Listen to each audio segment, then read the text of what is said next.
acompañan aquí y todos los que nos acompañan por Internet. Agradezco al CITES la oportunidad de compartir esta experiencia que proviene de los grupos de lectura teresiana que hemos estado realizando en la Ciudad de México. Empiezo con una pregunta. ¿Cuál es el mensaje de Camino de Perfección para los hombres y mujeres del siglo XXI? ¿Por qué leer este libro, que es un manual de vida para una pequeña comunidad de monjas contemplativas del siglo XVI? ¿Qué tiene que ver su realidad de mujeres del Renacimiento con nuestra realidad en la posmodernidad? ¿De qué manera podemos actualizar el mensaje de Teresa de Jesús para quienes tenemos sed de trascendencia hoy? Al escribir el libro, tuvimos tres supuestos básicos. La vida en relación es la fuente de máxima felicidad o de los mayores sufrimientos. Todos hemos experimentado esto y los consejos de Teresa de Jesús para la vida en comunidad pueden aplicarse tanto a las familias como a las comunidades religiosas, a los grupos parroquiales o a cualquier grupo de crecimiento. La búsqueda de la verdad y la sed de infinito son parte de la esencia del ser humano. Nuestro mundo está sediento de Dios. En la búsqueda de sentido y trascendencia, unos miran en el microscopio y otros en el telescopio. Y en otras ocasiones se emplean las meditaciones orientales, la canalización de energías, las terapias cuánticas. En fin, Teresa se asomó dentro de sí misma y ahí comenzó a dar los pasos por su propia verdad y pudo vislumbrar la verdad de Dios. Para perfeccionarse en el camino del amor, Teresa propone virtudes concretas, pero hay que empezar a dar el primer paso con determinación. La determinada determinación es la ascesis teresiana, es la resolución sobre la que no se puede dar marcha atrás. Es una decisión hacia la que se dirigen todos y cada uno de los aspectos de la vida, y por ello se vuelve transformante y planificante. En el libro, la primera parte la llamamos nosotros el Carmelo, expresión de vida nueva, y abarca los capítulos del 1 al 18. En la fundación de San José, Teresa de Ahumada ha quedado atrás, sin vestidos de seda y adornos de raso y terciopelo. En San José encontramos a una mujer de 50 años, libre, que viste con un hábito tosco, que propone igualdad, pobreza, trato de amor de unas con otras como con el Señor. Jesús la hace suya, le da nombre, le da identidad. Se llama Teresa de Jesús. Ahí en San José de Ávila, con un puñadito de mujeres inteligentes y determinadas a seguir a Jesús, que trabajan para vivir y para dedicarse a la oración, escribe Camino de Perfección. Escribe motivada por el amor a las hermanas, quienes desean que deje asentadas sus enseñanzas acerca de la oración. Lo notable en ellas era su deseo de vivir con autenticidad el Evangelio.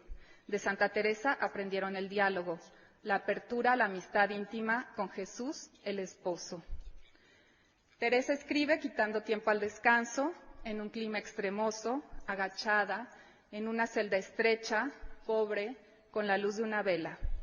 Tiene mano firme y letra clara.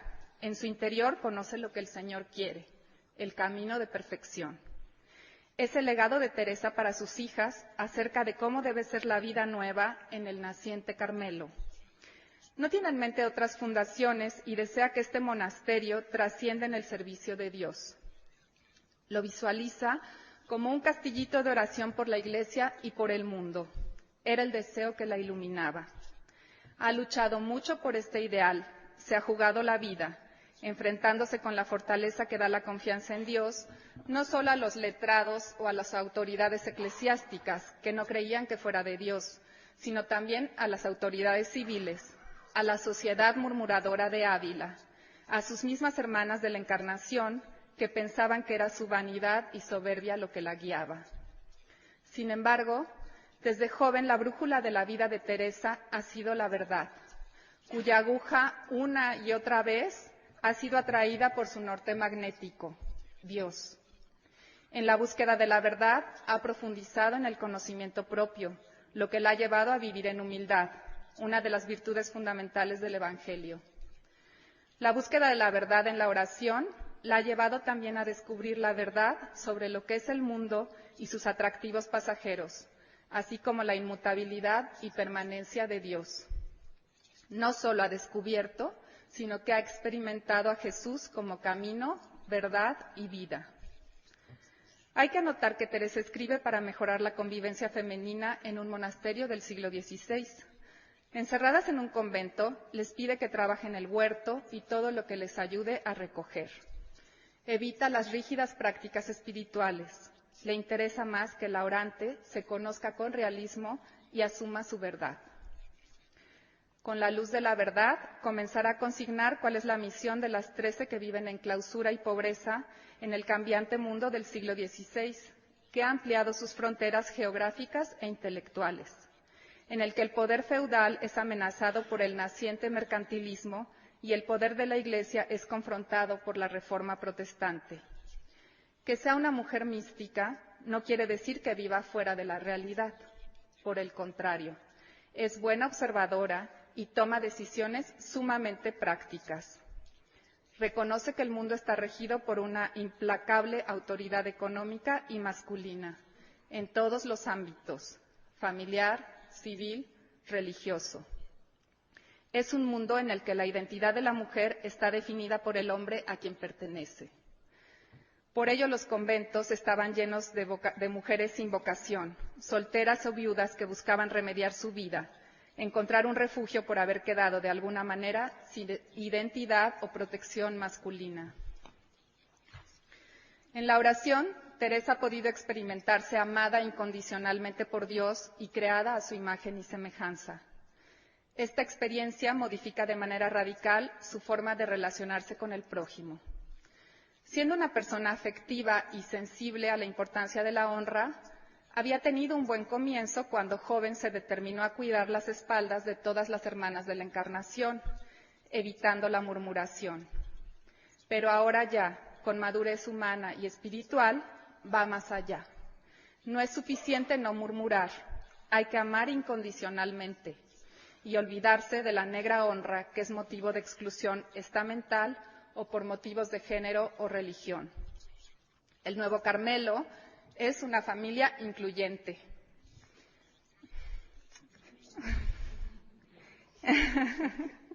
Donde no se toma en cuenta la pureza de sangre, la solvencia económica o las habilidades personales.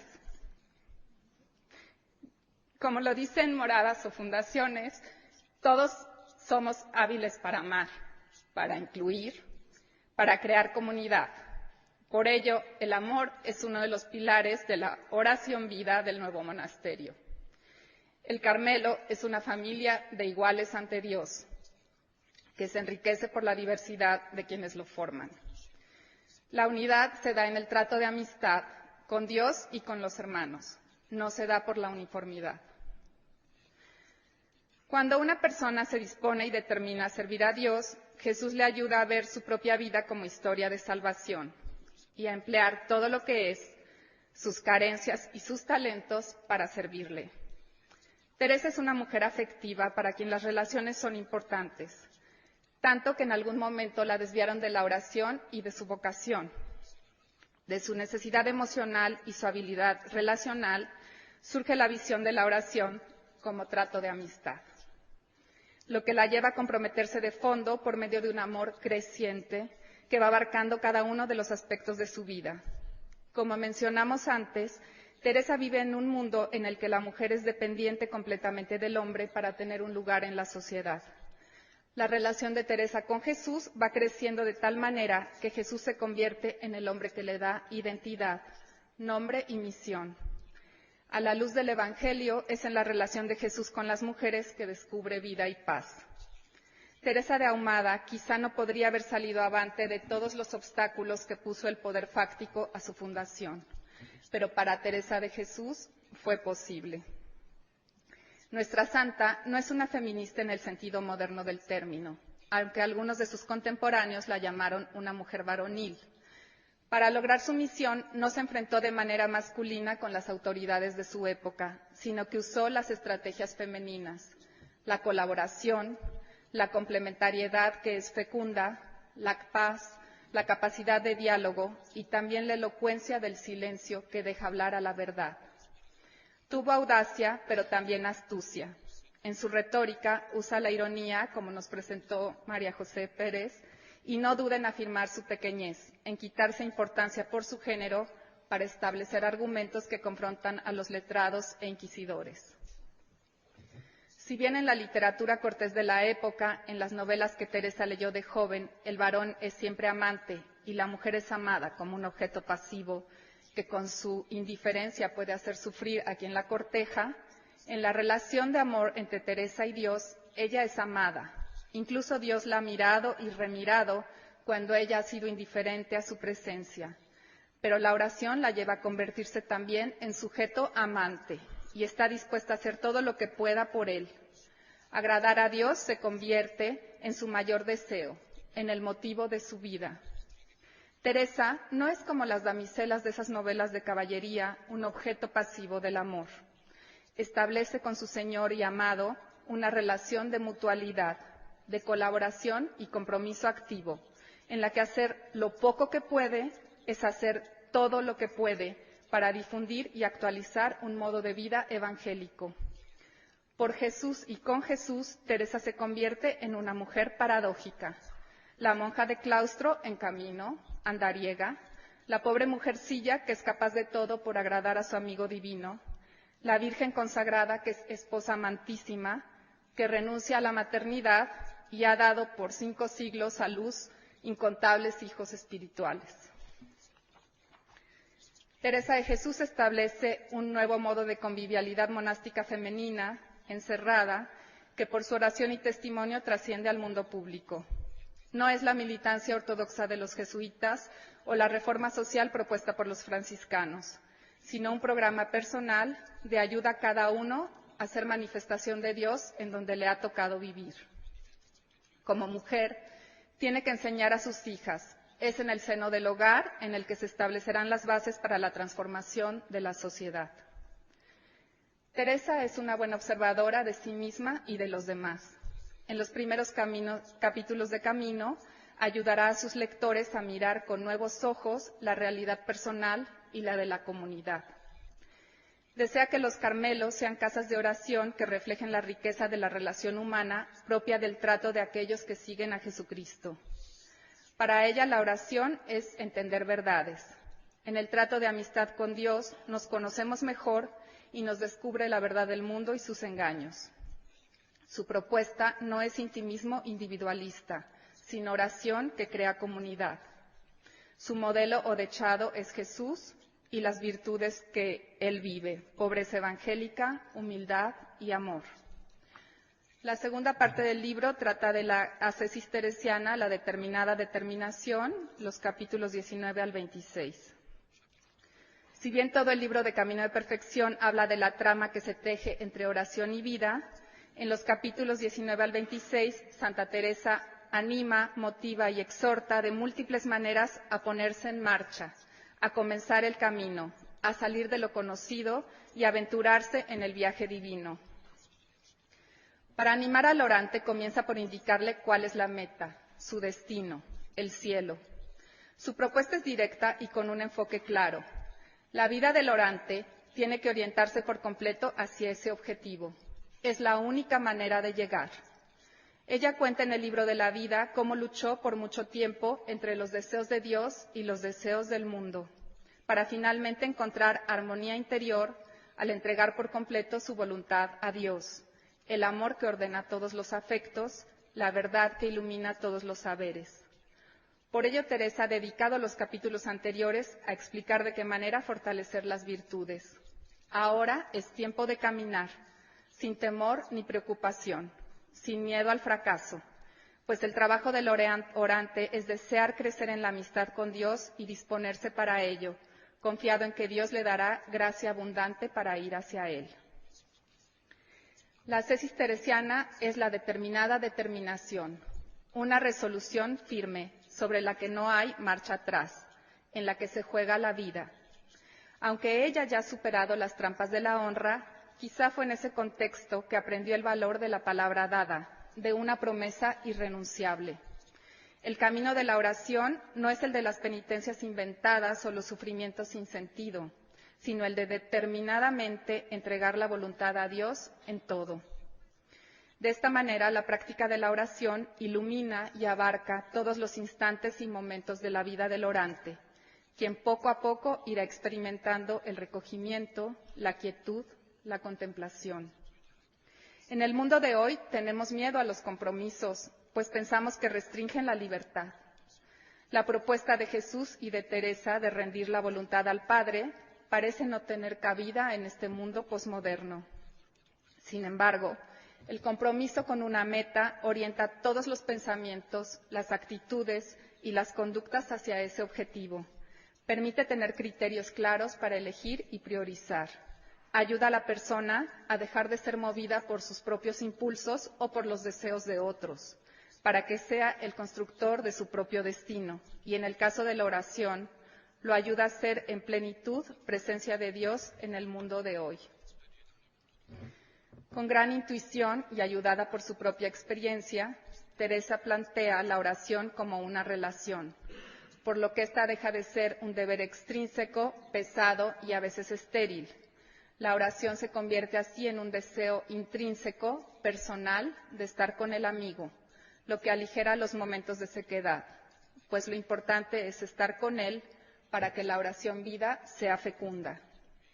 Así, el orante puede resistir las presiones de fuera, la incomprensión, la murmuración. Crece la autonomía de su decisión y puede comprometerse, determinarse sin vuelta atrás, apostar la vida en el camino de la oración. Teresa sabe que no se puede ir solo por esta senda, sino que es un camino de relación, apoyado por una comunidad que tiene el mismo ideal, pero sobre todo es en el encuentro diario con Dios, cuyo trato suave y delicado permite dar su justo valor a la incomprensión, los obstáculos, las renuncias, el esfuerzo, las caídas y las fallas. Los pasos del camino del orante no son sobre nubes acolchonadas, sino descalzo y en contacto con la tierra, con las piedritas del camino que le ayudan a recordar que el reino del cielo se construye en la realidad de la tierra. En todos estos capítulos, Santa Teresa insiste en animar al orante a intentarlo, a caminar, a dar el primer paso. Solo experimentando a Dios en la oración podemos darnos cuenta de que es posible. Solo determinados a la oración diaria podemos crecer en esta amistad, ayudados por el agua de su gracia. La oración no es gratificación instantánea como las palomitas de microondas o una descarga rápida de Internet. Es camino, es paso a paso, es esfuerzo y es práctica. Se requiere trabajar determinadamente en ella, pensar en cómo lograrlo, hacerle tiempo en nuestras ocupaciones, regular nuestros impulsos, apreciar los pequeños logros. Pero sobre todo se requiere hacerse presente, estar con el amigo todos los días, varias veces al día, hasta que su presencia abarque toda nuestra vida. En el mundo del espectáculo, Woody Allen tiene una frase que a mí se me hace muy curiosa, que dice: el 80% del éxito de un espectáculo es presentarse.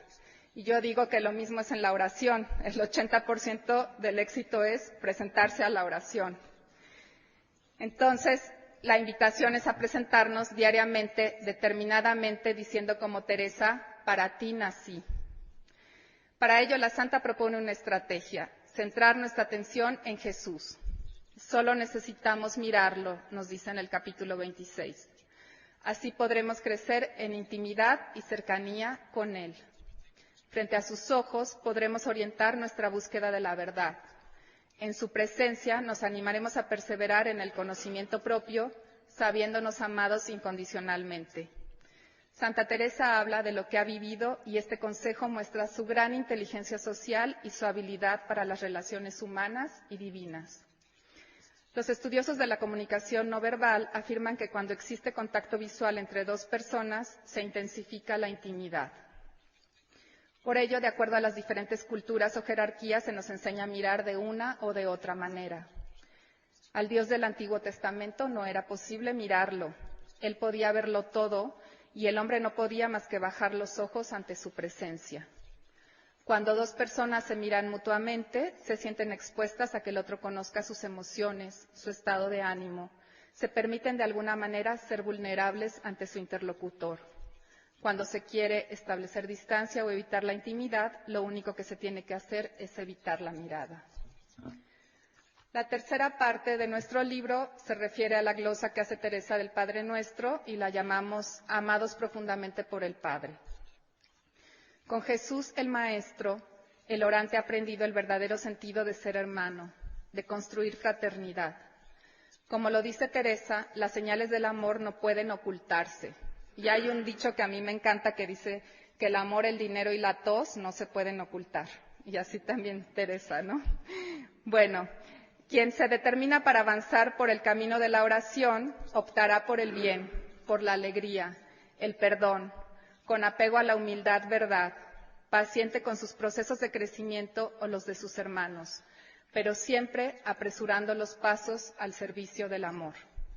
En nuestra propuesta para la lectura de Camino de Perfección, cada uno de los capítulos es explicado por una ficha inspirada en el proceso personal que la santa narra al inicio de la obra, en el capítulo 1, parágrafo 2, y es lo que tienen en la parte de atrás de la tarjeta. Teresa ve su realidad y habla de los daños de Francia, y eso se conmueve con ella, ¿no? Teresa busca esta información y se conmueve por ella, y esa emoción la lleva a la oración. De ahí se decide a hacer, no se repliega estérilmente sobre sí misma, sino que se determina a hacer su poco, y finalmente ella confía, porque Dios nunca falta de ayudar a quien por Él se determina a dejarlo todo. Así, cada una de las fichas de nuestro libro invita al orante a mirar a su alrededor y reconocer qué pasa en su interior para llevar lo que lo conmueve a la oración y de ahí pasar a la acción. Lo que sucedía en su tiempo conmovía a la santa. Lo que sucede en nuestro tiempo, y bueno, en mi caso, en México, en mi país, tan necesitado de combatir la violencia con la resistencia pacífica, la verdad y la justicia, tiene que ser llevado a la oración. Hoy, como ayer, es en la oración donde se encuentran las verdades y donde podemos encontrar la guía y la fuerza para cumplir con fidelidad la voluntad de Dios en el contexto que nos ha tocado vivir.